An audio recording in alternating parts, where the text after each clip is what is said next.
Good morning. Test planning phase గురించి complete details చూసుకుని ఒక టెస్ట్ ప్లాన్ టెంప్లెట్ ఎలా ఉంటుందో కూడా మనం స్టడీ చేద్దాం. ఇప్పుడు ఈ ఫేజ్ టెస్ట్ ప్లానింగ్ ఫేజ్ దీని యొక్క మీనింగ్ ఏంటి అంటే high level plan and approach for testing the application. A application అయితే మనం టెస్ట్ చేద్దాం అనుకుంటున్నామో దాని యొక్క high level plan and approach మాత్రమే ఉంటది ఈ టెస్ట్ ప్లానింగ్ ఫేజ్ లో. దీంట్లో two types of documents prepare చేస్తారు. ఒకటి టెస్ట్ ప్లాన్, ఇంకొకటి టెస్ట్ స్ట్రాటజీ డాక్యుమెంట్. ఈ టూ డాక్యుమెంట్స్ ని ఈ పర్టికులర్ ఫేజ్ లో మనం అయితే ఎక్కువగా ప్రిపేర్ చేస్తాం. Test plan document and as well as test strategy document. ఈ రెండు కూడా content almost one and the same. ఈ టెస్ట్ ప్లాన్ ఎప్పుడూ కూడా వర్డ్ డాక్యుమెంట్ లో ఉంటది యూజువల్ గా. అండ్ ఈ టెస్ట్ స్ట్రాటజీ వచ్చేసరికి మీకు ఎప్పుడు పవర్ పాయింట్ ప్రెజెంటేషన్ కింద ఉంటుందండి. ఇది ఒక పవర్ పాయింట్ ప్రెజెంటేషన్ కస్టమర్లకి వాటికి చూపించడం కోసం ఇది కొంచెం నీట్ గా ఉంటది. టెస్ట్ స్ట్రాటజీ టెస్ట్ ప్లాన్ అన్నది కొంచెం వర్డ్ డాక్యుమెంట్ లో ఉంటది. ఇంతకు ముందర ప్రాజెక్ట్స్ లో అంటే అరౌండ్ 2-3 years ముందర వరకు టెస్ట్ ప్లాన్ అండ్ స్ట్రాటజీ రెండు ప్రిపేర్ చేసేవారు. ఈ మధ్య కాలంలో ప్రాజెక్ట్ కి ఎయిదర్ ఒక ప్లాన్ కానీ లేకపోతే ఒక స్ట్రాటజీ కానీ ఈ రెండిట్లో ఏదో ఒక్కటి మాత్రమే మనం ప్రిపేర్ చేస్తున్నాం. ఎయిదర్ ప్లాన్ కానీ ఆర్ స్ట్రాటజీ కానీ ఏదో ఒక్కటి మాత్రమే మనం ఇక్కడ ప్రిపేర్ చేసుకుంటున్నాం అన్నమాట. Okay, perfect. సో ఇప్పుడు ఇట్లాగ వచ్చేసరికి ఫస్ట్ ఉండే ఒక డాక్యుమెంట్ ఏంటి అంటే టెస్ట్ ప్లాన్ డాక్యుమెంట్. సో ఈ టెస్ట్ ప్లాన్ డాక్యుమెంట్ మనకి జరిగేది ఏంటి అంటే కనుక ఫస్ట్ మన ప్రాజెక్ట్ కి సంబంధించిన టెస్ట్ మేనేజర్ ప్రిపేర్ చేస్తాడు ఈ టెస్ట్ ప్లాన్. ఈ టెస్ట్ ప్లాన్ అయినా స్ట్రాటజీ అయినా సరే కొంత కామన్ కంటెంట్ ఉంటది.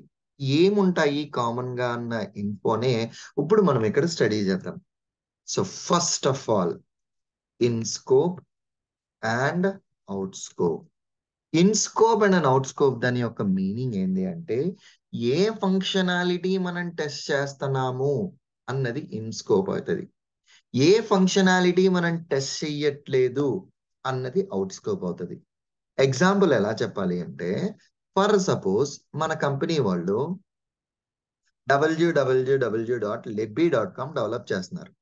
వాళ్ళు ఏం చెప్పారు అంటే ఓన్లీ ఫ్రీ కోర్సెస్ ని మాత్రమే మేము డెవలప్ చేస్తున్నాము అని క్లియర్ కట్ ఇన్ఫో ఇచ్చేసారు. They are developing only free courses. అప్పుడు మన యొక్క ఇన్స్కోప్ ఫ్రీ కోర్సెస్ మాత్రమే అవుతుంది. మీ యొక్క out of scope paid courses అవుతుంది. మీ యొక్క out of scope paid courses అవుతుంది అన్నమాట. ఇన్ స్కోప్ వచ్చేసరికి free courses, out of scope వచ్చేసరికి పెయిడ్ కోర్సెస్. అంటే అల్టిమేట్లీ ప్రాజెక్ట్ యొక్క స్కోప్ ఇన్ ద సెన్స్ దాంట్లో మీరు ఏం చేస్తారు అంటే దేనిని మనం టెస్ట్ చేయాలి and features not to be tested. A features ని మనం టెస్ట్ చేస్తాము అండ్ ఏ ఫీచర్స్ ని మనం టెస్ట్ చెయ్యము అన్నది ఇక్కడ మనకి స్కోప్ లో డిఫైన్ చేస్తాం అన్నమాట. ఇన్ స్కోప్ అంటే కనుక చేసేదాన్ని, అవుట్ ఆఫ్ స్కోప్ అంటే కనుక మనం ఏం చెయ్యము అన్నదాన్ని డిఫైన్ చేస్తాం అన్నమాట. So excuse me, as per this example test plan అయినా స్ట్రాటజీకి వెళ్ళినా ఫస్ట్ స్కోప్ అయితే మీకు ఉంటుందండి.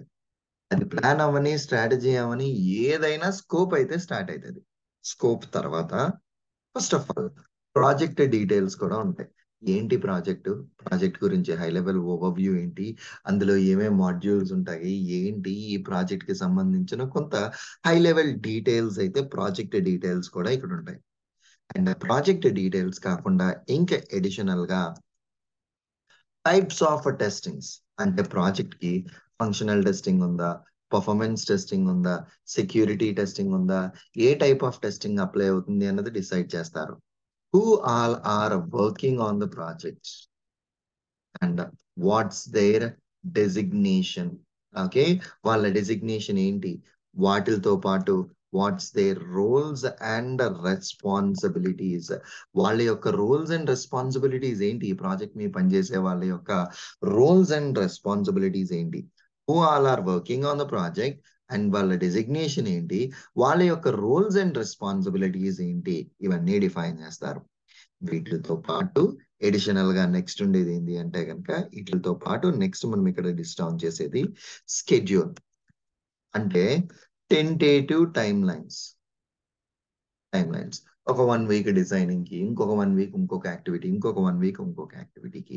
అండ్ హియర్ ఇక్కడ టైప్స్ ఆఫ్ టెస్టింగ్స్ ఇచ్చాం కదా, ఈ టైప్స్ ఆఫ్ టెస్టింగ్స్ కి who is responsible and okay, ఆ పర్టికులర్ టెస్టింగ్ యొక్క ఇన్ స్కోప్ ఏముంటది, ఆ పర్టికులర్ టెస్టింగ్ యొక్క అవుట్ స్కోప్ ఏముంటది, దాని యొక్క in scope and as well as an out scope testing కి సంబంధించింది మొత్తం అన్ని ఉంటాయి. అండ్ ఫర్ సపోజ్ ఇప్పుడు నేను ప్రాజెక్ట్ మీద పని చేస్తున్నా, ఈ ప్రాజెక్ట్ మీద పని చేయాలి అంటే నాకు ఎలాంటి ట్రైనింగ్స్ అవసరం అవుతాయి, ఏ ఏ ట్రైనింగ్స్ కావాలి, దాని యొక్క రిక్వైర్మెంట్ ఏంటి, నేను ఈ ప్రాజెక్ట్ మీద పనిచేయాలి అంటే నాకు ఉండాల్సిన మినిమం హార్డ్వేర్ రిక్వైర్మెంట్ ఏంటి, సాఫ్ట్వేర్ రిక్వైర్మెంట్ అంటే ఏంటి, అంటే నా సిస్టంలో ఏమేం సాఫ్ట్వేర్స్ ఉండాలి, ఇది పని చేయాలి అంటే నా దగ్గర ఏ హార్డ్వేర్ సాఫ్ట్వేర్స్ ఉండాలి, ఏ హార్డ్వేర్స్ ఉండాలి, ఏ యొక్క సాఫ్ట్వేర్స్ ఉండాలి, వాటి యొక్క వెర్షన్స్ ఏంటి, వాటి యొక్క డీటెయిల్స్ ఉంటాయి. And more over defect approach, అంటే నేను టెస్ట్ చేసేటప్పుడు నాకంటూ ఒక డిఫెక్ట్ వస్తే నేను ఫాలో అవ్వాల్సిన అప్రోచ్ ఏంటి, అండ్ ఇన్ కేస్ నేను ఈ ప్రాజెక్ట్ మీద పనిచేస్తున్నప్పుడు నాకు ఏదన్నా ఒక రిస్క్ వస్తే దానికి నేను ఇంప్లిమెంట్ చేసే సొల్యూషన్ ఏంటి. ఒక ఎగ్జాంపుల్ ఏంటి అంటే ఫర్ సపోజ్ మనం ప్రాజెక్ట్ ఇద్దరి మీద వర్క్ చేస్తున్నాం అండి, సడన్ గా ఒక డెవలపర్ ఆగిపోయారు, ఒక టెస్టర్ డౌన్ అయిపోయారు, ఏదో ఒక రీజన్స్ వల్ల తను ఆగిపోయాడు ప్రాజెక్ట్ నుంచి. ఎప్పుడైతే ఆగిపోయారో ప్రాజెక్ట్ యొక్క డెడ్ లైన్స్ ఇంపాక్ట్ అవ్వకుండా మనం చేసే స్కోప్ ఏంటి, మనం చేసే యొక్క ఇంప్లిమెంటేషన్ ఏంటి, ఇద్దరు రిసోర్సులు పనిచేస్తే ఒక ఫ్రెషర్ ని బ్యాకప్ రిసోర్స్ కింద ప్రాజెక్ట్ కి ట్యాగ్ చేసి పెడతాం. సో దట్ ఎప్పుడైతే ఒక రిసోర్స్ వెకేషన్ లో కానీ అన్ప్లాన్డ్ లీవ్ లోకి కానీ వెళ్తాడో ఆటోమేటికలీ ఈ బ్యాకప్ రిసోర్స్ అన్నతను దాన్ని పుల్ చేసుకుంటాడు. అంటే బాటమ్ లైన్, నువ్వు అల్టిమేట్ గా ఒక టెస్ట్ ప్లాన్ ప్రిపేర్ చేసినా, ఒక టెస్ట్ స్ట్రాటజీ ప్రిపేర్ చేసినా, ఏం చేసినా సరే ఈ టెస్ట్ ప్లానింగ్ ఫేజ్ లో నువ్వంటూ ఫోకస్ చేసేవి ఈ 10 డిఫరెంట్ పాయింట్స్. అఫ్ కోర్స్ వీటికి ఇంకా ఎలాబొరేటెడ్ వేలో డిఫైన్ చేస్తారండి. బట్ ఈవెన్ మనం ఇంటర్వ్యూకి వెళ్తే కనుక నువ్వేమన్నా టెస్ట్ ప్లాన్ స్ట్రాటజీ ప్రిపేర్ చేసావంటే నేను చేయలేదు, సో నా లీడ్స్ ప్రిపేర్ చేసేవారు, నేను ఆ ప్లాన్ ని చూసేవాడిని. ఇమీడియట్లీ మనకు వచ్చే ఒక క్వశ్చన్ ఏంటి అంటే, సురేంద్ర మనం ప్రిపేర్ చేయలేని టెస్ట్ ప్లాన్ గురించి మనం చూసి ఏం చేస్తాం. అందులో మీకు స్కోప్ ఉంటుంది, ఇక్కడ మనం ఏం చెయ్యాలి అన్నది స్కోప్ ఉంటుంది, ఏ ఏ టైప్స్ ఆఫ్ టెస్టింగ్స్ కావాలి ఉంటుంది, దాని యొక్క స్కెడ్యూల్ ఏంటి అని ఉంటుంది, ప్రాజెక్ట్ లో యూజ్ చేసే టూల్స్ ఏంటి, ప్రాజెక్ట్ కావాల్సిన హార్డ్వేర్ ఏంటి, ప్రాజెక్ట్ కావాల్సిన సాఫ్ట్వేర్ ఏంటి, A to Z ప్రాజెక్ట్ కి నువ్వు స్టార్ట్ చేయాల్సిన మొత్తం డీటెయిల్స్ అన్ని ఇందులో ఉన్నాయి కాబట్టి ఖచ్చితంగా మనకి ఇది తెలియాలి. Okay, it's a mandatory thing that we should know.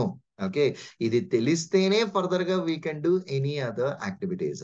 So ఖచ్చితంగా ఎవరైనా సరే వర్క్ చేయాలి అంటే అది టెస్ట్ ప్లాన్ కానీ టెస్ట్ స్ట్రాటజీ కానీ వాళ్ళకి మ్యాండేటరీ తెలియాల్సిందే. ఓకే, ఇప్పుడు టెస్ట్ ప్లానింగ్ ఫేజ్ లో లీడ్ కానీ మేనేజర్ కానీ ఇది ప్రిపేర్ చేస్తాడు. దీనికి కూడా కొన్ని రూల్స్ ఉంటాయండి. ఏంటి రూల్స్ సురేంద్ర అంటే, మన కంపెనీలో కొంత స్టాండర్డ్ టెంప్లెట్ ఉంటది. ఒకే టెంప్లెట్ ఉంటది. జస్ట్ అందులో ప్రాజెక్ట్ స్పెసిఫిక్ ఇన్ఫర్మేషన్ ని మనం ఎడిట్ చేస్తే చాలు. సో మన ప్రాజెక్ట్ కి సంబంధించిన ఇన్ఫర్మేషన్ మనం ఎడిట్ చేసి మిగతాదంతా ప్రాజెక్ట్ కి సంబంధించిన డీటెయిల్స్ అప్డేట్ చేస్తే చాలు.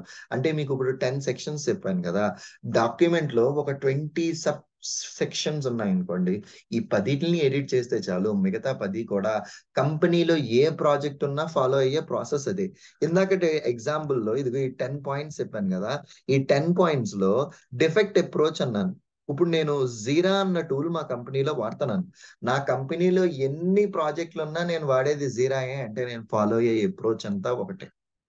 ఓకే, ఇట్లా కొన్ని థింగ్స్ ప్రాజెక్ట్ స్పెసిఫిక్ గా ఉంటాయి. అంటే స్కోప్ అన్నది ప్రాజెక్ట్ స్పెసిఫిక్ గా ఉంటది, ప్రాజెక్ట్ డీటెయిల్స్ దానికి స్పెసిఫిక్ గా ఉంటాయి, types of testing project details కింద ఉంటది, స్కెడ్యూల్ ఎవరెవరు వర్క్ చేస్తున్నారు, దాని యొక్క రిస్క్స్ ఏంటి, ఇవన్నీ కూడా ప్రాజెక్ట్ స్పెసిఫికల్లీనే ఉంటాయి. ఓకే.